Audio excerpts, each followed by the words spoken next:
విద్యార్థి దశలోనే ప్రకృతిపై అవగాహన కల్పిస్తే భవిష్యత్తు తరాలు బాగుంటాయని సినీ దర్శకుడు జీవన్ అన్నారు. చిల్డ్రన్స్ డే పురస్కరించుకుని హైదరాబాద్ బండ్లగూడలోని ఓ పాఠశాలలో కెరూబ్ చిత్ర యూనిట్ వినూత్న కార్యక్రమం చేపట్టింది. ప్రస్తుత పరిస్థితితో పాటు భవిష్యత్తులో కూడా ప్రకృతిని కాపాడుకుంటూ వెళ్తే ముందు తరాలకు ఎలాంటి ఇబ్బందులు ఉండవని దర్శకుడు జీవన్ అన్నారు. ప్రకృతిని కాపాడే వ్యక్తిగా హీరోని సినిమాలో చూపించామని దర్శకుడు తెలిపారు. ప్రకృతిని కాపాడే తన సినిమా కథని పుస్తకాల రూపంలో ముద్రించి విద్యార్థులకు ఉచితంగా అందజేస్తున్నామని తెలిపారు.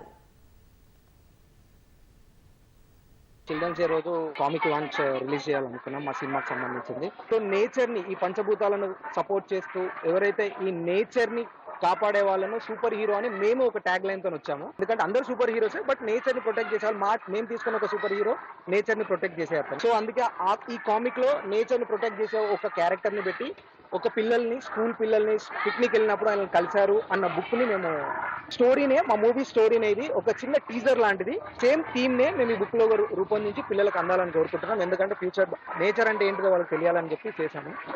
So happy and we are so happy పిల్లల నుంచి సపోర్ట్ రావడం కానీ ఇవన్నీ డిస్ట్రిబ్యూట్ చేస్తున్నాం పిల్లలకి.